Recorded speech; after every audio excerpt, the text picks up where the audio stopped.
Hello, everybody. I'm Rodimus 2099. Uh, I just came back from a long bike trail, and I just want to quickly talk about um, Spawn. This is Rodimus rants on Spawn. I figure it was very well appropriate because if you don't know, the new Todd McFarlane little sci-fi kind of documentary is coming out this Friday, which I'm super excited for. I love Todd McFarlane. I think he's one of the best comic book writers and creators behind the greats like Stan Lee and Bob Iger. He's honestly one of the greats. And I think he is definitely my favorite writer, along with my favorite artist, because his art is so different. It's so cool. He comes up with very clever ways to tie in things. He comes up with something that I don't think anyone else could come up with. I mean, I think Spider-Man could be come up with by someone else. Joker, Batman, Superman. I think a lot of people could make characters like that, but I think that no one else could kind of make a Spawn character. I mean, some people say Hellboy Spawn, but not really. I mean, Hellboy wasn't doesn't have as long of a backstory as kind of Spawn does. And along with it, I love Spawn because he's questioning what is he doing and who is he. That's one of my favorite things about him. So I just want to talk about what I would like from a Spawn movie. So a Spawn movie is in the works by Blumhouse with Todd McFarlane, Jeremy Renner, and the leading man Jamie Foxx's Spawn. Honestly, a bunch of people that I'm liking. Only two kind of confirmed. Jeremy Renner as the police officer, and of course, good old Spawn as Jamie Foxx. Which honestly, just looking at how Jamie Foxx is right now, when he's buffing up for Mike Tyson, I feel he could play Spawn right now. I think they should shoot Spawn right now. Maybe they already have. I don't know if they have already or if they're, I mean, honestly, since it's COVID, they could have done something great with it. They could have spent this time on just doing the CGI, getting all of that ready. That way, it would take less time. That's what I would do. If I was making a movie like Batman, kind of like Matt Reeves' Batman, I would use this time to make all the CG shots. And luckily, Andy Serkis got really lucky. Like a week before they had to stop filming, um, a week before this whole thing started, he just stopped filming, and so now he's just editing. Honestly, he's he's the man. He is the man, and of course, I think it is delayed. I guess. But then again, I expected that because Morbius got delayed. I expected Venom to get delayed and Spider-Man to get delayed because of that. Maybe not Spider-Man, but who knows? Anyway, um, along with it, I love how I feel that the kind of normal story shouldn't be told in the first one. The Violator shouldn't come up. The clown, of course, needs to be in it. He's a very integral part of Spawn's origin. But I think that if they kind of postpone the Violator and that stuff until like I don't know, maybe the second movie or the third movie, because I do believe that it should be a trilogy. Honestly, it should be a trilogy. That would be amazing. Um, because if it was kind of extended, it would make it more unlike the original movie, the first one, where it was kind of just like, oh, Spawn's this guy the clown. I mean, we didn't trust him in the beginning. Now he's the violator. Cool. It was kind of just so fast. Where I think if they delayed it one, that would work. Um, I think honestly they should include, in at least the second or third movie, the anti version of Spawn, where he's actually a nice heaven Spawn, basically.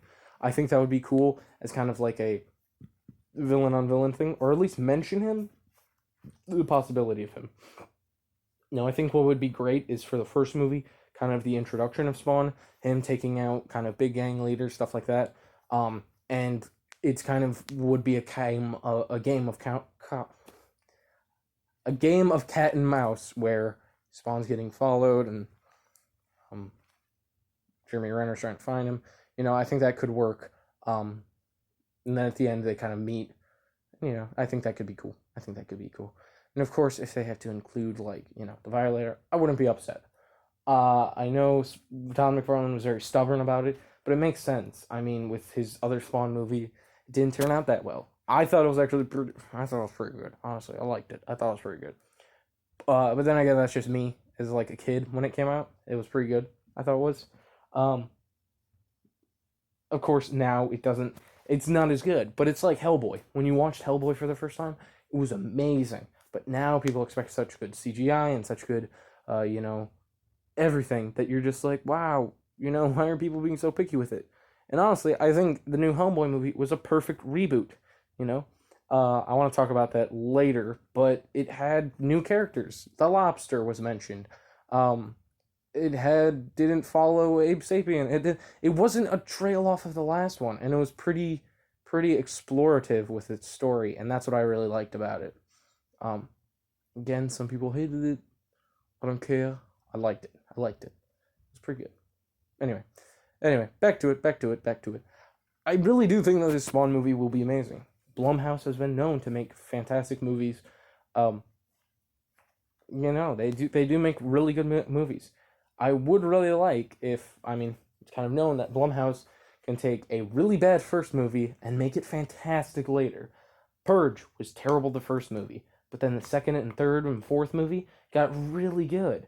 And I think that's what they're going to do with this. The first movie will be kind of bland and maybe cool, but not amazing, not Oscar worthy. And then the second one, I think it's going to get better, and then the third one being the best. And hopefully they kind of do more Spawn or do a Spawn TV show. Honestly, they could. I mean, if Netflix is kind of trying to rival the hugeness and the kind of popularity that Disney Plus has gotten from The Mandalorian and the possible Falcon and Winter Soldier shows and all those Marvel shows, and then DC is on HBO Max and they're doing all their original shows on there, and they're doing Green Lantern and King of Atlantis and a whole bunch of shows. Honestly, I think it would make sense for, you know, Netflix to look for its new superhero character. I mean, Amazon Prime already has The Boys. Honestly, I do hate The Boys. They do have Umbrella Academy, but that's not as big as Spawn would bring them. So, I am regardless excited for this Spawn movie. I mean, I don't care when it comes out. As long as it comes out before I die, I'm happy. Um, I'm glad that Todd is being very strict with it because it makes sense. I mean, you shouldn't just kind of make a script and be unproud with it, be unhappy with it, and then just turn it out anyway. That's not what I would do with any movie of mine. That's not what I'm going to do with any stop motion of mine. I was going to release Silver Surfer today, but I wasn't liking the whole first pilot episode. I needed to re-script it, so sorry about that. But of course, I do think that, people who do that will make better products. I think that's why the FNAF movie will be amazing. I mean, Scott Cawthon has limited them from, writing anything kind of, bad. Anyway, I'm just very excited for it. I love Todd McFarlane. I think he can do no wrong. He has done no wrong, really, with the licenses that he's picked up. He's kind of revolutionized how sculpting can work, and kind of, I feel that his competition with Hasbro is why the G.I. Joe kind of series is pretty good. Because, I believe that the female figure has double jointed arms, which Todd does with all of his figures, at least all his female ones so far.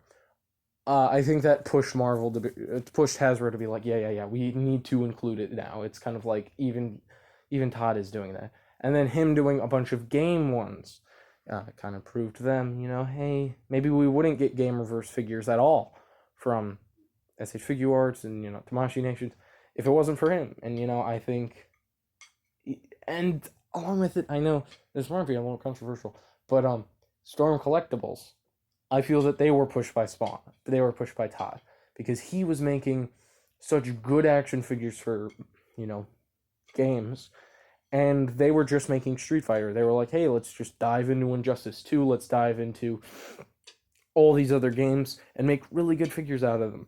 Because they were just for a while doing Mortal Kombat and Street Fighter. Now they're doing a bunch. So I feel that is that is kind of his effect, He does have an effect. Honestly, I think he's done no wrong so far, can do no wrong. He is amazing. I'd love to interview him. If he's watching this, hey, why don't you do an interview with me? I know I'm small, but, it could be cool. Anyway, he's probably not listening. Maybe he is. If he is, awesome. Anyway, thank you guys for watching. I will see you in the next video where I do something stupid. Goodbye.